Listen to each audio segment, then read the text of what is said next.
Back when I was a teenager, dating was a lot different than what it appears to be today, from what I can tell. Allowed to just run wild and just take off without anybody knowing where we was going or who we was with.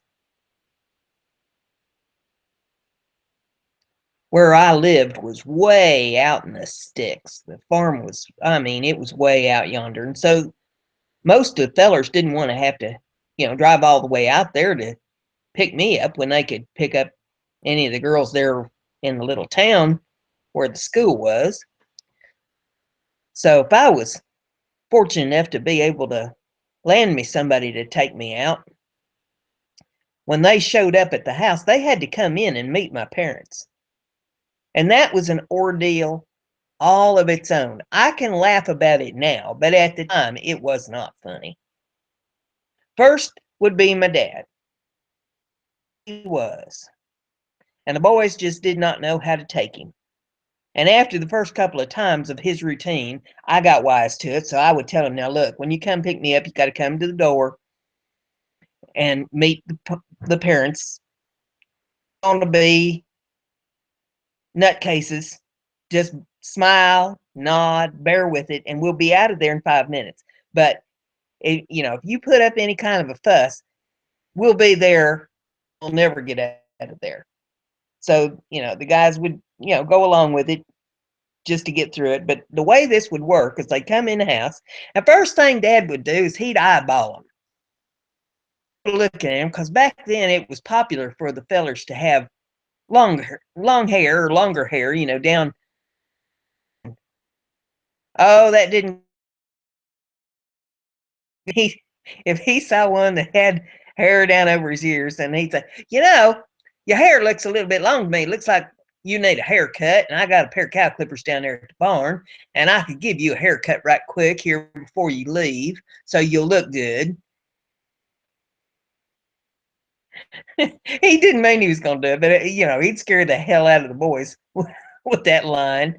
And then he'd have to do his dance. He had a dance that he would do. He said, "You guys are all a bunch of hippies. Is what you are. You're hippies." And he had this god awful wig. It was a blonde wig that combed with an egg beater. He kept it out on the back porch. He'd slip out on the back porch, grab that wig, slap that thing on his head, and then he'd come in and he'd start doing his dance. He said, "This is the way they all dance now, and this is the hairdos and stuff." He says, "I could be a big star like this. All I need to know is how to play guitar, and I'll be well on my way." And he'd do his dance. Oh, good. And so we'd get through that bit of embarrassment, and then my mother would have to sit down with him. Speech of, "This is my only daughter. Be careful how you drive. You treat her with respect. Blah, blah, blah, blah." Okay, so we finally get through that. And then she'd want to know where we was going and what time we'd be home. And she'd give him the curfew. And for a long time, I had to be home by 11 o'clock. Movies, didn't start until 9, didn't let out until about 11. So she'd give us a little longer. You'd be home by midnight. I remember I didn't get home until, well, here's what happened. He actually ran out of gas, honest to God. About a half a mile from the house, he ran out of gas and ran up the road trying to get there before the clock struck 12, like, Cinderella, like I was going to lose a damn slipper or something. Well, anyway, we get to the house and it's like 1 minute after midnight, and I was grounded for a month. Gas to town where he could get gasoline in his car. And oh my, my mom just tore him up about running out of gas. What's wrong with you? You don't have your mind on what you're doing enough to keep gas in your car? Oh, Lord have mercy. It was. But we'd have places we had to, you might as well be expecting that you may be checked up on. If we said we was going to the basketball game, we better be at the basketball game. If he's going to the movie, you better be at the movie, because there's going to be a test after the movie on what the movie was about. And then other things, we went to football games, and picnics and, different things like that, but expected to be where you was told to be. And these days, it looks to me like these youngins just pretty much run wild and just do as they please. Out with the girls. I had a couple girlfriends there from school that we used to run around together. Uh, one was named Vicky and the other one's named Mary, and we used to go out. Gas was gallon, and so what we do is we'd all pile our quarters together so we could buy gasoline, fill the car up, and for a tank of gas, you could run around all evening, cruise. Your parents you was going to be cruising in a certain town, you better be cruising in that certain town. You better not be no place else. And them girls, we had us the awfulest time. We had fun. My goodness gracious. I look back those days, didn't realize that those was some of the best days of my life right there. The first feller that I actually dated,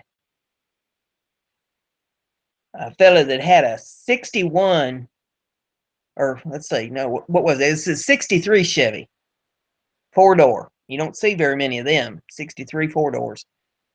There's around once in a while. The 4-doors are hard to come by. But yeah, we used to go out cruising in that car. And then another fella that I dated, he had a 71 Nova. And he had that thing souped up, headers on it and all kinds of stuff. And it was fancy. And the funniest story about that one was I had never seen brake on the console. I always had the parking brake down on the floor. I'm sitting there, I had bucket seats and I'm sitting there in that car and I asked him, I said, "What's that thing for?" And pointed at that lever. And he said, "That's the ejector button. If I push that, you'll be ejected out of here. So you better be good."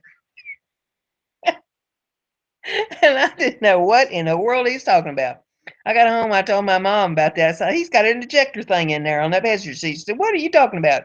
And I told her about the thing. She said, "Oh, that's how they have the emergency brakes in these newer cars now." She said, "You're used to them old-fashioned cars." And she had a good laugh about that one. And that's another one I can laugh about today. Back then, it wasn't so funny.